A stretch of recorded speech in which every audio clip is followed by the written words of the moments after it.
नमस्कार मंडळी, मी समीर दासरवार भंडारा जिल्ह्यामध्ये साकोली तालुक्यात लवारी या गावी आलेलो आहे। हे यादवरावजी मेश्राम हे कृषीभूषण पुरस्कार सन्मानित शेतकरी आहे। त्यांच्या शेतात मी आलो आहे। ते थोडंसं बाजूला उभे आहे। मी यांच्या शेतात फिरताना आपल्या मार्गदर्शनाखाली यांनी केळीची लागवड केली आहे। केळीचं झाड तुम्हाला इकडे दाखवा सर। केळीची पूर्ण बाग आहे इथे। ही केळीची बाग आहे। तर तुम्हाला काही गोष्टी ऑब्झर्व करता येईल इथे। ही केळीची बाग त्यांनी लावली, त्यांना खूप चांगला भाव रेट मिळाला आणि चांगलं उत्पन्न मिळालं।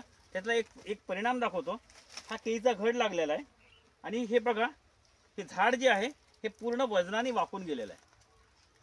नॉर्मली केळीच्या घडाने झाड वाकत नाही, पण हे केळीचं झाड पूर्ण वाकून गेलेलं आहे। ॲक्च्युली सरळ राहतं, पण वजन इतकं चांगलं आलं त्याच्यामुळे हे झाड वाकत आहे। तर प्रत्येक केळी उत्पादक बंधूंना माझी विनंती आहे की त्यांनी ग्रीन पॅन्टच्या प्रॉडक्टचा उपयोग करावा, थोड्याशा भागात करावा, वापर करावा। रिझल्ट मिळाला तर समोर कंटिन्यू करावा, रिझल्ट मिळेल याची गॅरंटी आहे। तर हे केळीच्या बागेमध्ये हा चमत्कार ग्रीन पॅन्टच्या उत्पादनाने झालेला आहे। धन्यवाद सर।